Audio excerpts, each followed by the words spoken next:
السلام علیکم ویورز، میں ہوں شاکر سولنگی۔ ویورز، انتخابی اصلاحات کے معاملے پر حکومت اور اپوزیشن ایک پیج پر نہیں آ پا رہی۔ حکومت نے اپنے طور پر 2 آرڈیننسز کی منظوری دی ہے وفاقی کابینہ نے، اور 49 ترامیم جو ہیں الیکشن ایکٹ میں تجویز کی ہیں۔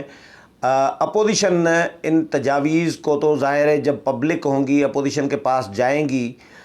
کیا تجاویز ہیں وہ سامنے آئیں گی تو اپوزیشن اس پر اپنی رائے دے گی۔ لیکن اپوزیشن نے جو طریقہ کار ہے حکومت کا کہ یک طرفہ جو ترامیم اور یا آرڈیننسز جاری کیے جا رہے ہیں، اس پر بھی اپوزیشن نے اعتراض کیا ہے۔ حالانکہ اپوزیشن کی جماعتیں بھی الیکشن کمیشن کو بااختیار بنانا چاہتی ہیں، اور وہ بھی چاہتی ہیں کہ حکومت کے ساتھ، کیونکہ مسٹرسٹ ہے نا اپوزیشن اور حکومت کے درمیان، حکومت کے بارے میں اپوزیشن سمجھتی ہے کہ حکومت اپنی کریڈیبلٹی کھو چکی ہے، حکومت پر ٹرسٹ نہیں ہے اپوزیشن کو، تو الیکشن کمیشن کو اختیار دیا جائے کہ وہ خود انتخابی اصلاحات کرے، لیکن اپوزیشن اور حکومت کے ساتھ اتفاق رائے کے ساتھ۔ اس معاملے پر بات کروں گا کہ کیا پاسیبلٹیز ہیں قومی اتفاق رائے کی۔ حکومت بھی، کل بھی میں نے پروگرام کیا تھا، اس میں قومی اتفاق رائے کی حکومت کا بھی آپشن دیا تھا۔ بڑی خبر ہے، اس میں آن دا ریکارڈ میں آپ کے ساتھ شیئر کروں گا، لیکن ڈیٹیل میں جاؤں تو اس سے پہلے ان دوستوں سے درخواست کروں گا جن دوستوں نے میرا چینل ابھی تک سبسکرائب نہیں کیا یا چینل پہلی دفعہ دیکھ رہے ہیں، وہ چینل کو ضرور سبسکرائب کریں تاکہ آنے والی جو اپڈیٹس ہیں پولیٹیکل وہ بھی آپ کے ساتھ شیئر ہوتی رہیں، اور اگر پروگرام اچھا لگے تو اس کو شیئر بھی کریں، لائک بھی کریں اور کمنٹس بھی کریں۔ تو ویورز، انتخابی اصلاحات کے حوالے سے حکومت نے، پہلے حکومت کا بتاؤں اس کے بعد پھر اپوزیشن کا بتاتا ہوں۔ اپوزیشن کے حوالے سے مولانا فضل الرحمان جو پی ڈی ایم کے سربراہ ہیں، ان سے ہماری اس انتخابی اصلاحات کے معاملے پر بڑی تفصیلی ڈسکشن ہوئی ہے۔ مولانا فضل الرحمان نے کیا کہا ہے، کیا تجاویز دی ہیں، وہ بھی آپ کے ساتھ میں آن دا ریکارڈ بھی ابھی لاتا ہوں۔ لیکن حکومت کے بارے میں یہ بتاؤں کہ حکومت نے، وفاقی کابینہ نے 2 آرڈیننسز کی منظوری دی ہے، جس میں الیکٹرانک ووٹر مشین کے حوالے سے الیکشن کمیشن کو اختیار دیا گیا ہے کہ election commission electronic voter machine استعمال کر سکتا ہے۔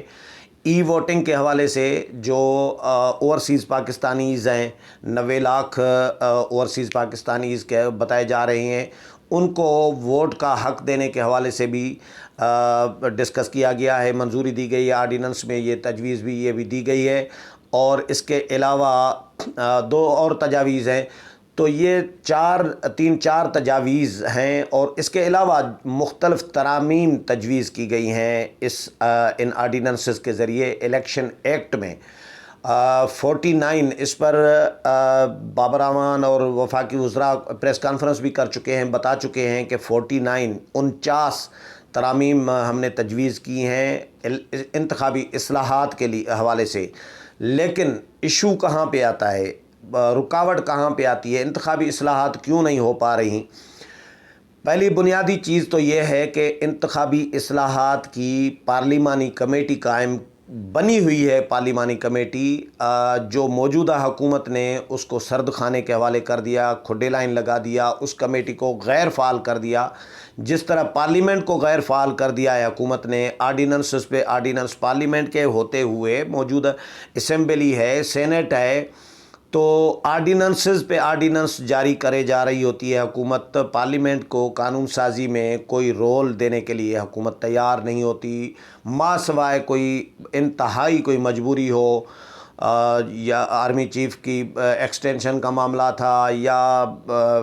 FATF کا معاملہ تھا، یا اس طرح کی مختلف کچھ قانون سازی کی ہے حکومت نے۔ لیکن حکومت بہرحال ترجیح نہیں رہی، حکومت کی پرائرٹی نہیں رہی کہ پارلیمنٹ سے کوئی قانون سازی کرائے حکومت، تو آرڈیننسز پہ آرڈیننسز جاری کرے جا رہی ہوتی ہے۔ جس طرح وزیر اعظم نے شروع میں حکومت لینے سے پہلے، حکومت جب لے رہے تھے تو جب الیکشن جیت کر آئے تھے، وزیر اعظم نہیں بنے تھے، تو اس وقت یہ اعلان کر دیا تھا کہ جی ہمارے پاس اکثریت نہیں ہے تو کیا ہوا، ہم اگر کوئی قانون پاس نہیں کرا سکے، کوئی آئینی ترمیم نہیں کر سکے، تو ہم آرڈیننسز کے ذریعے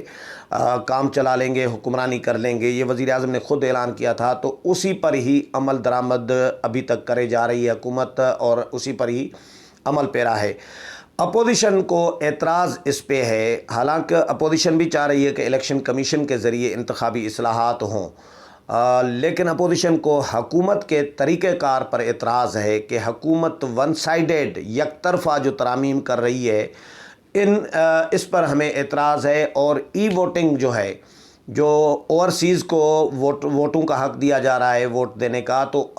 اپوزیشن کا یہ کہنا ہے کہ بھائی اوورسیز پاکستانیز بھی پاکستانی ہیں، یقیناً ان کو حق ہونا چاہیے،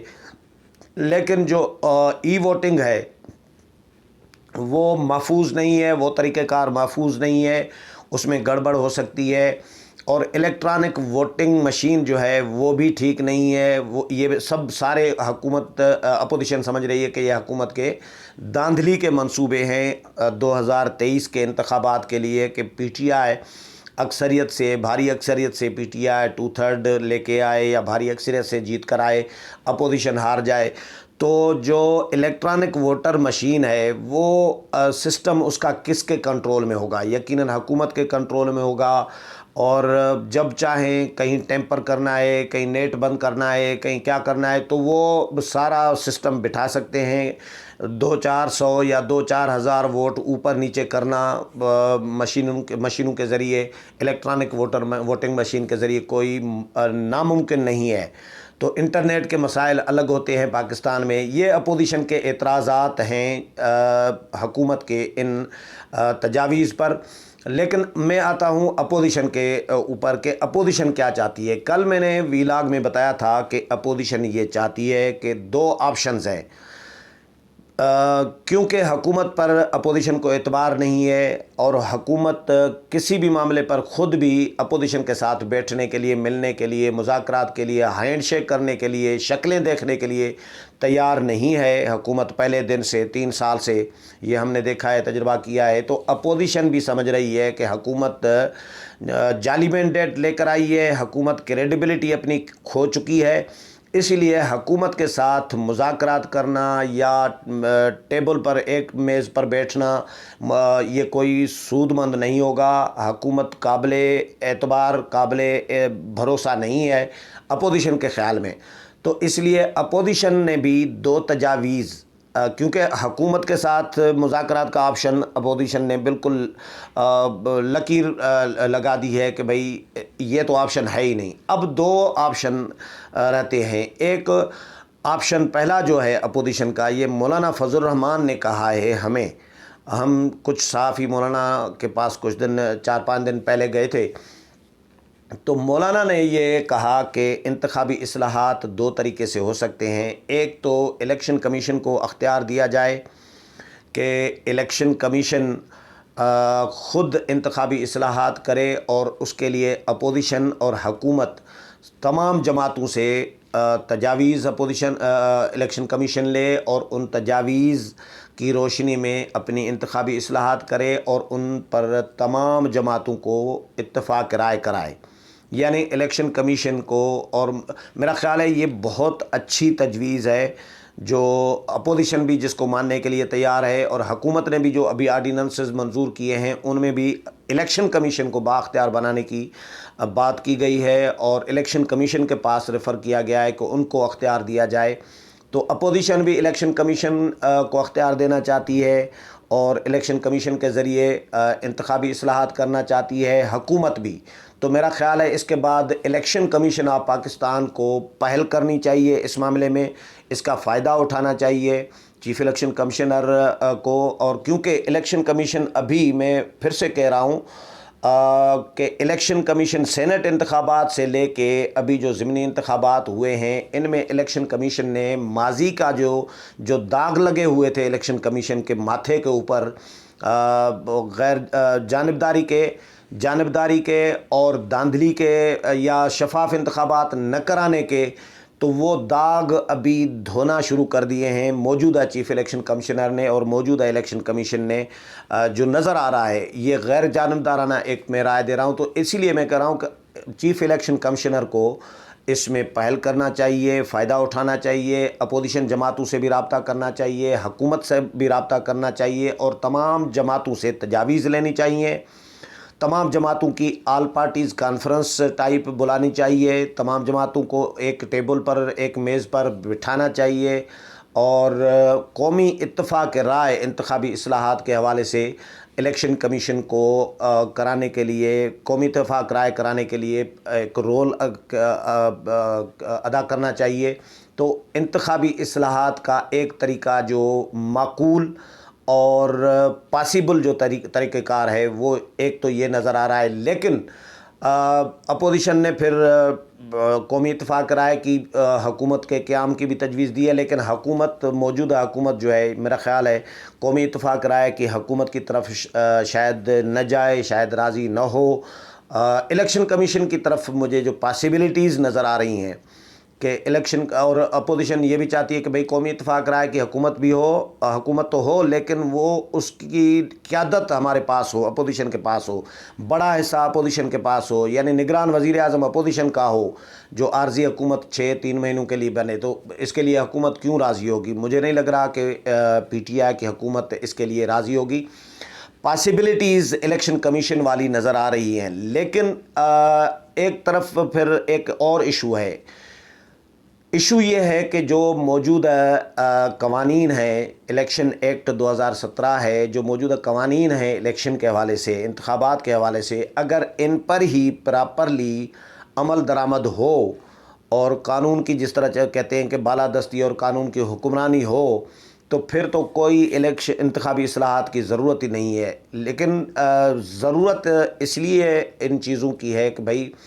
جب قوانین ہیں ان پر عمل درآمد نہیں ہو رہا تو مزید اصلاحات کرنی چاہیے، اور مزید اصلاحات میں بڑا جو اعتراض اپوزیشن کا آ رہا ہے، جو بڑی تجویز آ رہی ہے کہ بھئی اداروں کی مداخلت، ریاستی اداروں کی، ایجنسیوں کی، انٹیلیجنس ایجنسیوں کی جو مداخلت جو ایک 70-73 سال سے بتائی جا رہی ہے کہ ہوتی ہے، رہتی ہے،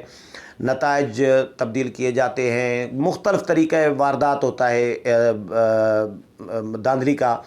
تو اس میں پھر یہ کردار جو ہے ریاستی اداروں کا، مداخلت جو ہے وہ ختم ہونی چاہیے اور اس کے لیے سزا جزا بھی مقرر کرنی چاہیے۔ یہ انتخابی اصلاحات میں اپوزیشن کا جو بنیادی جو فوکس ہے وہ اس پر ہے کہ ریاستی اداروں کی مداخلت ختم کرنی چاہیے اور ان کے لیے سزا جزا کا بھی اختیار دینا چاہیے، ہونا چاہیے کہ بھئی اگر ریاستی ادارے مداخلت کریں تو کیا سزا ہوگی۔ اور یہ اس طرح کی تجاویز، میرا خیال ہے ریاستی ادارے اگر غیر جانبدار ہو جائیں اور مداخلت بند کر دیں انتخابات میں تو مزید انتخابی اصلاحات کی ضرورت نہیں ہے۔ ہاں البتہ الیکشن کمیشن کو مزید کچھ سہولیات دینے کی، فیسیلیٹیٹ کرنے کی ضرورت ضرور ہے، کیونکہ الیکشن کمیشن کے پاس عملہ، اسٹاف اور گاڑیاں، سہولیات نہیں ہیں۔ سہولیات کا فقدان الیکشن کمیشن کے پاس نظر آتا ہے۔ ہمیشہ الیکشن کمیشن ادھار پہ لیتا ہے، عملہ، اسٹاف لیتا ہے الیکشن کرانے کے لیے ادھار پہ، کبھی وزارت زراعت سے، کبھی وزارت تعلیم سے۔ زراعت میرے اتفاق سے میں نے نکل گیا ہے، لیکن زراعت کے بھی ہوں گے یقیناً۔ تو زراعت تو زومانی ہو جاتا ہے، آپ سمجھ سکتے ہیں، سمجھنے والے سمجھ جائیں گے وزارت زراعت کو۔ تو الیکشن کمیشن بہرحال ایجوکیشن ڈپارٹمنٹ سے یا مختلف محکموں سے ملازمین عارضی طور پر ادھار پہ لیتا ہے، جن کا ایکسپیرینس اتنا بہت زیادہ نہیں ہوتا، کیونکہ کسی نے ایک الیکشن کور کیا ہوتا ہے، کنڈکٹ کرایا ہوتا ہے، کسی نے 2، کسی نے 1 بھی نہیں کرایا ہوتا، وہ بھی لگائے جاتے ہیں۔ تو اب ظاہر ہے پھر اس میں، اور دوسرا جو ملازمین ہیں سرکاری، وہ پھر ظاہر ہے ان کی ٹرانسفر پوسٹنگ اور باقی معاملات، انہوں نے بھی سوسائٹی میں چلنا ہوتا ہے، انہوں نے اپنے وڈیروں کے ساتھ، اپنے سیاستدانوں کے ساتھ، اپنے حلقے کے بڑے لوگوں کے ساتھ، سیاسی جماعتوں کے ساتھ لین دین کرنی ہوتی ہے، اٹھنا بیٹھنا ہوتا ہے، معاملات چلانے ہوتا ہے، سوسائٹی کا حصہ تو ہے نا۔ تو اب ظاہر ہے وہ اثر انداز ہوتے ہیں ان پر، یہ بھی ہوتا ہے۔ لیکن الیکشن کمیشن کو سہولیات کے دیے بغیر کس طرح انتخابی اصلاحات ہوں گی؟ انتخابی اصلاحات میں یہ بھی رکھنا چاہیے کہ بھئی الیکشن کمیشن کے پاس اپنا عملہ ہو، اپنی گاڑیاں ہوں، اپنے موبائل ہوں، اپنا پورا سسٹم جو ہے، جو چیزیں ادھار پہ لیتا ہے الیکشن کمیشن آف پاکستان انتخابات کرانے کے لیے، وہ ساری کی ساری الیکشن کمیشن کے پاس اپنی ہونی چاہیے، اور جن پر اختیار بھی الیکشن کمیشن کا ہو، جن کو سزا جزا کا بھی اختیار الیکشن کمیشن کے پاس ہو، کیونکہ اس کے بغیر تو انتخابی اصلاحات کس طرح الیکشن کمیشن کے پاس آپ بااختیار بنانا چاہتے ہیں، تو ان کے پاس اگر میرے جیب میں کچھ بھی نہیں ہوگا تو میں بااختیار کیسے ہوں گا؟ مطلب میرے پاس کوئی ایک بندہ نہیں ہے اور مجھے کام لگایا جائے کہ بھئی آپ پورے ملک میں الیکشن کرائیں اور پرائے بندے مجھے دیے جائیں، تو جب تک الیکشن کمیشن کے پاس اپنا عملہ نہیں ہوگا، اپنی گاڑیاں، اپنا پورا سسٹم نہیں ہوگا، سہولیات نہیں دی جائیں گی، تب تک انتخابی اصلاحات اور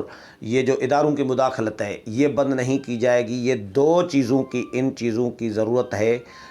انتخابی اصلاحات میں، تب جا کے انتخابی اصلاحات ہو سکتی ہیں یا شفاف الیکشن ہو سکتی ہیں۔ جو موجودہ الیکشن کمیشن ہے، میں پھر سے کہہ رہا ہوں کہ انہوں نے کوشش کی ہے کہ ماضی کے جو داغ الیکشن کمیشن کے چہرے پہ لگے ہوئے ہیں دھاندلی کے حوالے سے، وہ دھلوانے کے لیے الیکشن کمیشن آف پاکستان نے اپنے طور پر حتی الامکان کوشش کی ہے، جو قابل تحسین ہے۔ اس حوالے سے بہرحال سیاسی جماعتوں کو بھی اپنے الیکشن کمیشن سے کو تجاویز اپنی بھیجنی چاہیے، لیکن الیکشن کمیشن کو بھی رابطہ کرنا چاہیے، اور جو ثالثی کا رول ہے الیکشن کمیشن کو وہ ادا کرنا چاہیے، کیونکہ الیکشن کمیشن کا ہی اس میں کریڈیبلٹی کا سوال ہے اور الیکشن کمیشن کے بااختیار ہونے کا سوال ہے۔ امید ہے پروگرام پسند آیا ہوگا، اگلے پروگرام میں پھر ملاقات ہوگی، تب تک اجازت چاہتا ہوں، اللہ حافظ۔